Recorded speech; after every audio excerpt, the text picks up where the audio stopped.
At the time of his dubbing, a knight vows to demonstrate throughout his life honor, wisdom, generosity, valor, and compassion. A knight is one who does not what he wishes, but what he should do. For Toussaint! Behold, gallant knights and ladies decorous! Gaze at the host assembled before us! Look upon chivalry's best and most storied!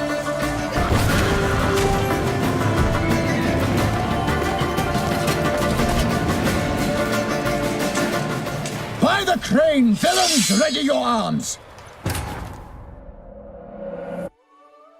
Clad from head to toe in steel plate, clinking along on horseback in the warm, pleasant breeze of Toussaint. Toussaint, the land of love and wine. The knight-errants are out in force within the duchy, and are the well-respected noble idealists who give their life and hearts to the defence and protection of their fairy tale land. Aside from the ducal guard, the knights are the only presence to defend the common folk of Toussaint, and dispel any grievances and slay monsters, both man and beast, that trouble the duchy's borders. As Toussaint is a vassal state, under the banner of Nilfgaard, it sees little conflict, creating quite the disparity between this land and the lands of the northern realms.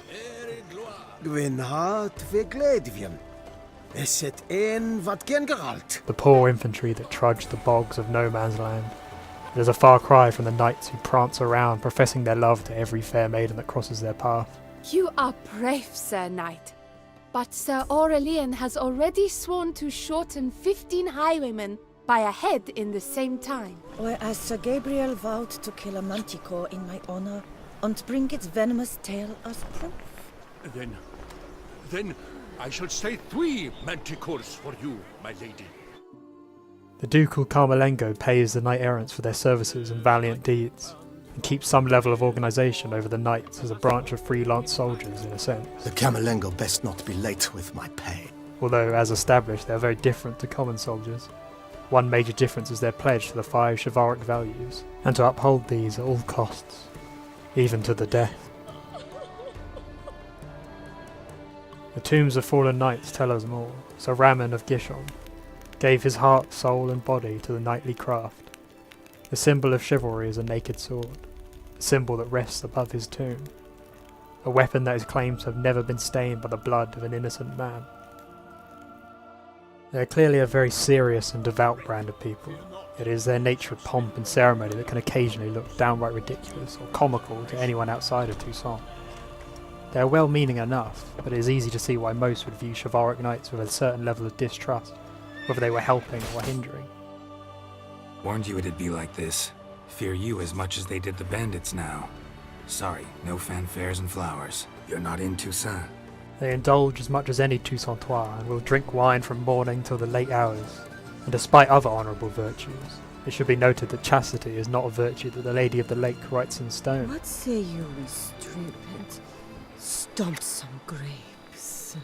Tradition is important in Toussaint, and that of the tourney is a famed and grand event for all who participate, especially knights seeking glory and chance to prove their virtues. The world's never seen a fight quite so glorious. For showing such verve, each knight was victorious. These spectacular tournaments take place in Toussaint on every state occasion or local festivity.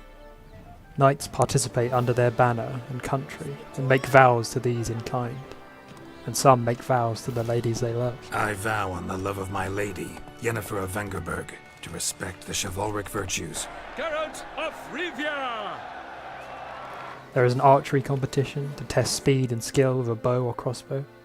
His targets to be hit centrally and true are the ones in blue.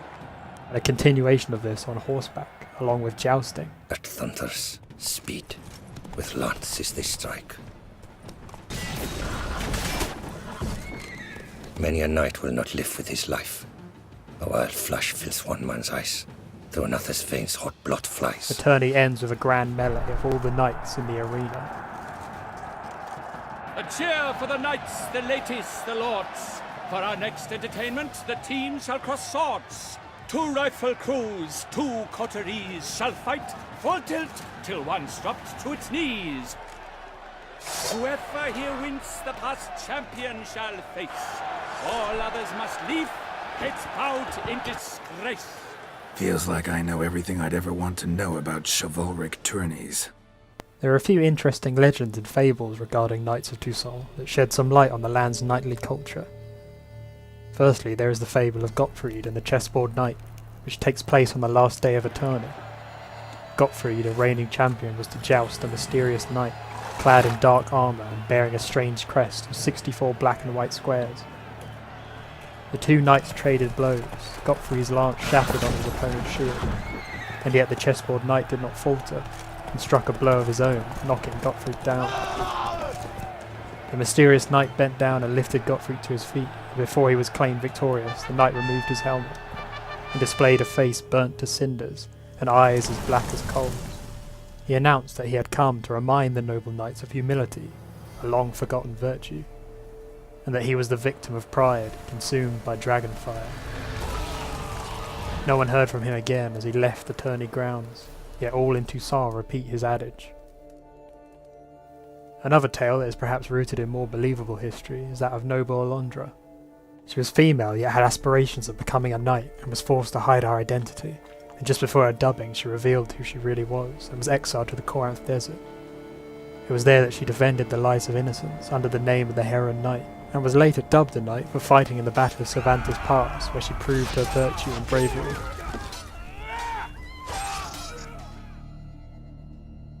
It is said she disappeared soon after, yet legend speaks of her arrival at Lac Salavie, where she would meet the Lady of the Lake to become a guardian of the underwater realm, a true servant of the Lady of the Five Chivalric Virtues. So what exactly are these virtues? Well, first there's valour. Those who possess valour do not hesitate to stand against the majority, no matter what the consequences. Then honour. Honour cannot be purchased. A truly honourable man always stands behind his actions, faces every challenge and refuses to lie. Compassion. Whoever feels sympathy for his fellow man will never turn a blind eye to misfortune. He will instead always stand in the defence of the wronged. Wisdom. Wise choices are not those which make our lives easier or simple. Often they make them more complicated, but always they make us better. And finally, generosity. No man can be called good who does not share his prosperity with others. Generosity is required for the dignity in life and peace in death. It is the pinnacle a knight can attain, a master of the five chivalric virtues. There could be no other, and there could be no greater honour. Legend says that those who seek these virtues may meet the Lady of the Lake, the nymph that tests knights who would claim virtuous lives. Forget not that you are a man right and honourable, devoted to doing good. It is said that in Toussaint, the Lady of the Lake is the mother of chivalry, the goddess responsible for bringing virtue and valour to the land. According to legend, the virtues we cultivate were bestowed upon us by the Lady of the Lake. How we truly came to espouse them, none remember. Vows of honour and truth are iron cast and not to be broken in the eyes of the lady. It is said that she would curse those that broke their vows and betrayed Toussaint. Perhaps a curse that would turn a once noble man into an unthinking giant, a creature to be slain by a more virtuous knight than he ever was. An insurmountable challenge awaits, yet a rewarding prize sits below the surface, ready for the taking. The relic sword Erendite. You have proven worthy of wielding the blade. Behold, your Arendite.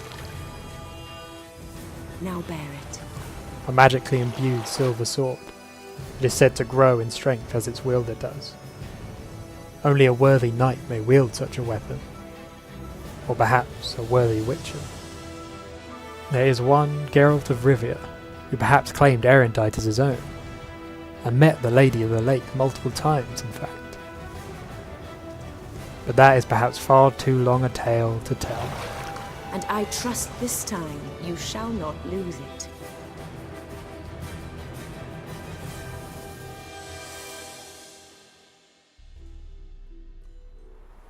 Watch what you say! Knights errant never swear! And foul bandits don't mock knights! They cower in fear and beg! On God! All right, you scamps. Story's done. But Sir Pamarin, what about the story of Rittik and the dragon? That tale's for another time. I so don't feel like going anywhere. Sit here a while longer?